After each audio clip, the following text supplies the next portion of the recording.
Средние века – это темное время мракобесия и невежества, или романтическая эпоха рыцарских турниров и куртуазной любви. Споры об этом периоде не утихают до сих пор. Сегодня мы отбросим крайние стереотипы и постараемся объективно взглянуть на реалии повседневной жизни людей в те далекие столетия.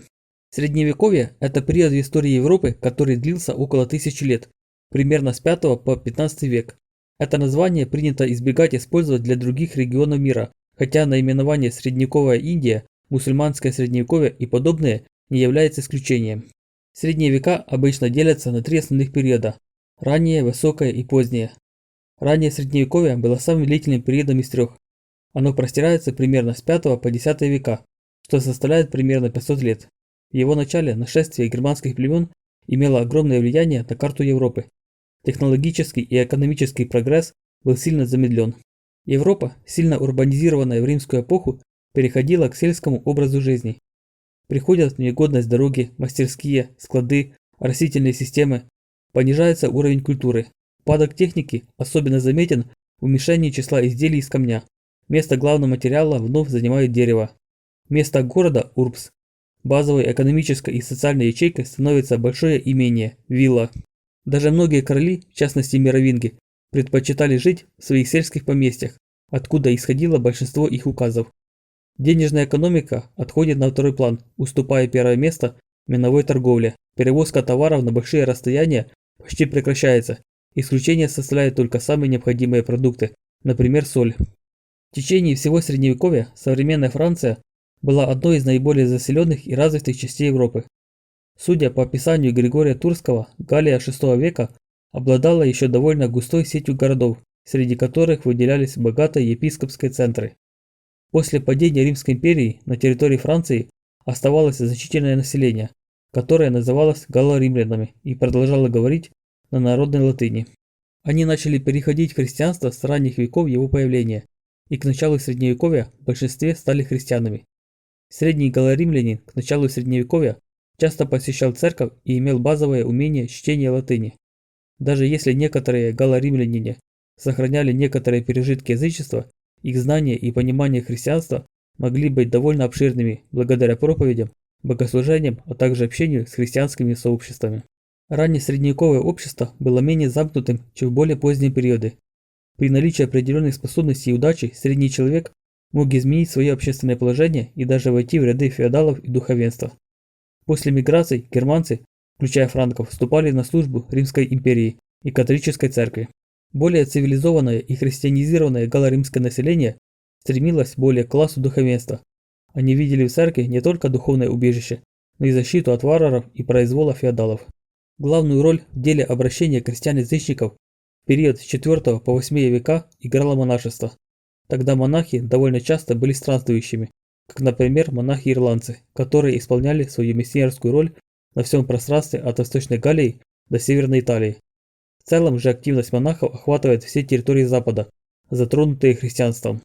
Монастыри были наиболее крупными центрами ранней средневековой цивилизации, причем монастыри сельские, изолированные от городов. В своих мастерских монастырь сохранял прежние ремесла и искусства. В скрипториях и библиотеках он поддерживал интеллектуальную культуру, а благодаря своим земельным владениям, сельскохозяйственной технике и труду монахов и зависимых крестьян, он был важным центром производства и образцовым хозяйством. Именно монастыри медленно внедряли христианские ценности в сельском обществе, в том мере постоянства и устойчивых традиций, который доселе был менее всего затронут новой религией и которому суждено было сыграть столь важную роль в средневековой жизни. Это была еще цивилизация отдельных очагов жизни и оазисов культуры среди пустошей, лесов и заросших полей, цивилизация сельского общества, которого едва коснулась монастырская культура. Римо-католическая церковь не имела в историческом средневековье того влияния, которое она имела на политику и общество после средневековья во время контрреформации с 1545 года. Многочисленные религиозные движения существовали на протяжении веков, и церковь не могла ничего сделать против их существования. Катарам, например, удалось основать в Лангедоке почти независимую церковь. Ее удалось сокрушить только массированным военным вмешательством в ходе Альбегойского крестового похода. Европа в раннее средневековье представляла собой сравнительно редко заселенное пространство. Отдельные деревни или колонии из деревень с полями, окруженными лесом, пустошами или болотами, представляли собой по большей части самодостаточный хозяйственный организм. Небольшой оазис возделанной земли на обширном необработанном пространстве. Подъем новых земель требовал колоссальных физических усилий. Железные орудия труда были редки и дороги. Для среднего человека лес был источником дохода. Туда выгоняли пасти стада, там рубили лес, столь необходимый для экономики, долгое время испытывавший нужду в камне, железе и каменном угле. Не следовало бы представлять себе средневековое общество как мир неподвижных домоседов, привязанных к своему окруженному лесом клочку земли. Эмиграция была одним из крупных феноменов средневековой демографии и общества. Не только никакой материальный интерес не удерживает большинство из них дома, но самый дух христианской религии выталкивает в путь. Только в позднем средневековье странники стали считаться бродягами, окаянными людьми. Однако почти исчезла разрушенная вторжениями и неподдерживаемая великолепная сеть римских дорог. Впрочем, она была мало приспособлена к нуждам средневекового общества. Перевозки производились главным образом на спинах вьючных животных или на допотопных телегах, которые никуда не торопились. Историк Марк Блок нашел поразительную формулу, которая, казалось бы, резюмировала отношение средневековых людей ко времени. Полное безразличие. Народная масса не владела собственным временем и была не способна даже определить его. Сельское время было природным временем, с его делением на день, ночь и времена года. В том мире, где искусственный свет был редкостью, ночь была чревата угрозами и опасностями. Средневековое законодательство карало с исключительной силой правонарушения и преступления, которые совершались ночью. Но главным образом ночь была временем сверхъестественных опасностей, искушений, привидений и дьявола.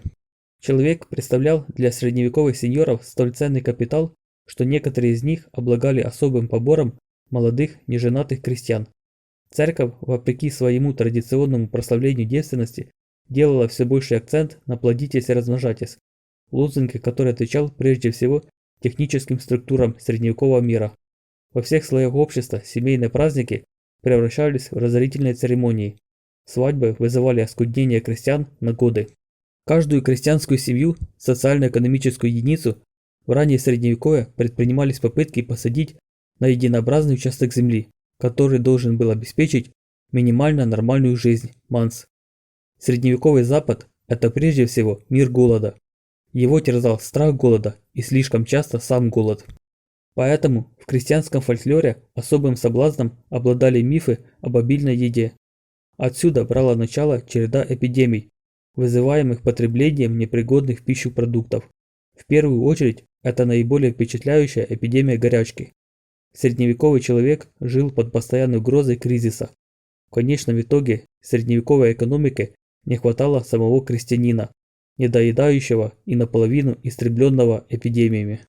Начиная с XI века на смену разбросанным сельским поселениям античности и раннего средневековья пришла деревня и распространилась в христианском мире.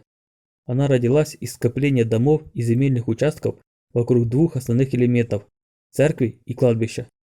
Начинает формироваться церковно-приходская структура. Окончательно она установилась только в XIII веке. Рост численности населения в конце раннего и начале высокого средневековья привел к усилению конкуренции за землю во многих областях Европы. Бум строительства в XI-XIII веках замков был частичным ответом на увеличившуюся потребность в безопасности и контроле. Феодалы, обладающие земельными владениями и контролирующие замки, становились более влиятельными в обществе и формировали замкнутые классы, обеспечивая себя и своих потомков экономическим и политическим статусом. Феодалы ужесточали условия наема и аренды земли, увеличивая повинности крестьян и налоги. Поэтому средний крестьянин искал новые возможности в зарождающихся городах. Они, города, были порождением пробудившейся торговли, а также подъемом сельского хозяйства на Западе, которое стало лучше обеспечивать городские центры припасами и людьми. Развитие городов способствовало появлению новых социальных классов, таких как городская буржуазия и рабочий класс. Здесь обычный человек мог немного улучшить свое экономическое положение, но без всякой надежды на продвижение. Ремесленные цехи, в которые были организованы новые ремесла, представляли собой прежде всего монополии, не допускавшие конкуренции.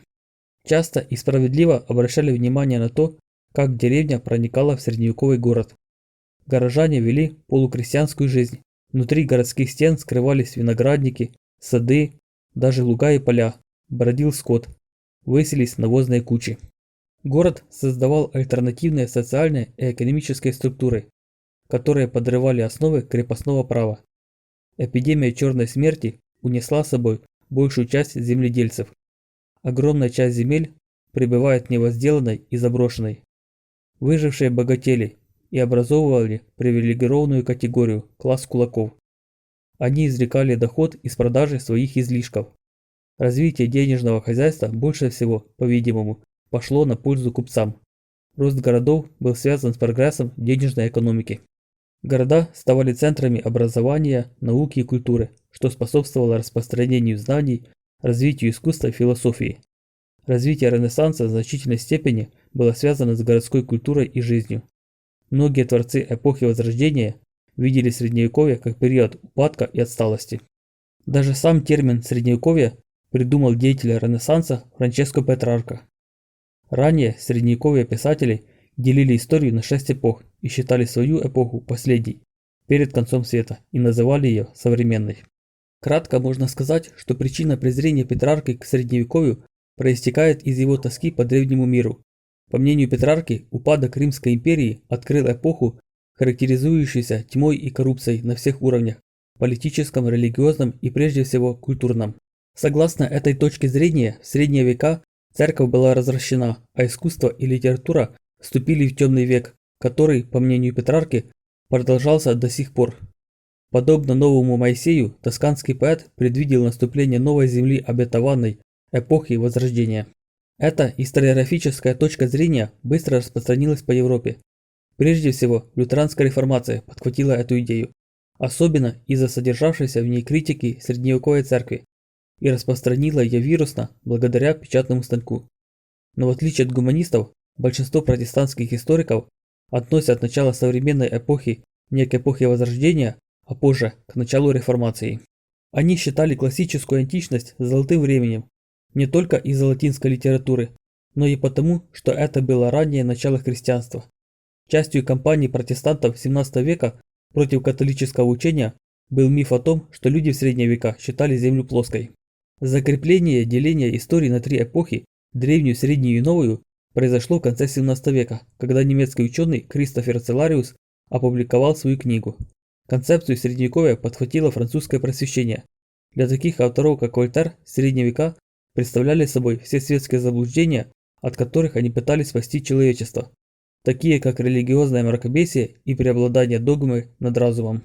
В XVII и XVIII веках такие ученые, как Блес Паскаль, Рене Декар, Томас Гоббс и другие критиковали негативное отношение церкви к практиковавшимся социальным, научным и экономическим инновациям. Уже в начале XIX века Артур Шопенгауэр в афоризме рассудил, что средние века были временем, когда кулаки были искуснее головы и жрецы держали разум в цепях. Единственным периодом, когда средневековая эпоха была оправдана, был романтизм, хотя и в идиллической манере. Представители этого движения воссоздали время, полное тайн, чудес и фольклора. Само название романтизм произошло от средневекового жанра рыцарского романа. Это явление существенно повлияло на образ средневековья, увеличивая влияние таких романов в литературе и создавая непропорциональное восприятие, когда образы рыцарей, принцесс и драконов становятся главными символами этой эпохи. В XIX веке жестокость французской революции вызвала сильную ностальгию по средневековому периоду. Это вдохновило нескольких влиятельных интеллектуалов, в том числе британского историка Томаса Карлайла, французского архитектора Эжена Виола Ледюка и немецкого композитора Рихарда Вагнера. Романтический национализм искал истоки современных наций в средние века, стимулируя как национальное пробуждение угнетенных этнических групп, так и расширение империй. Критики жизни в индустриальную эпоху Англии обвиняли реформацию как разделившую некогда единую и богатую страну на господ и рабов, очень немногие из которых наслаждались крайней роскошью, и миллионы, обреченные на крайнюю нищету, спрашивая, как эта земля мяса и говядины превратилась вдруг в страну сухого хлеба и овсяной каши. Томас Карлайл и его ученик Джон Раскин противопоставляли средневековый монастырь современному работному дому. К концу XIX века реальные и псевдосредневековые символы стали валютой европейской монархической государственной пропаганды. Немецкие императоры наряжались с гордостью и демонстрировали публике средневековые костюмы. Людовик II Баварский построил сказочный замок в Нойшванштайне и украсил его сценами из опер Вагнера, еще одного крупного создателя романтического образа средневековья.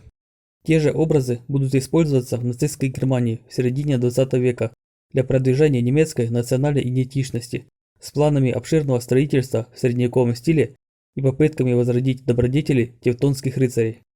Взгляды романтиков до сих пор представлены на современных ярмарках и фестивалях, отмечающих этот период веселыми костюмами и мероприятиями.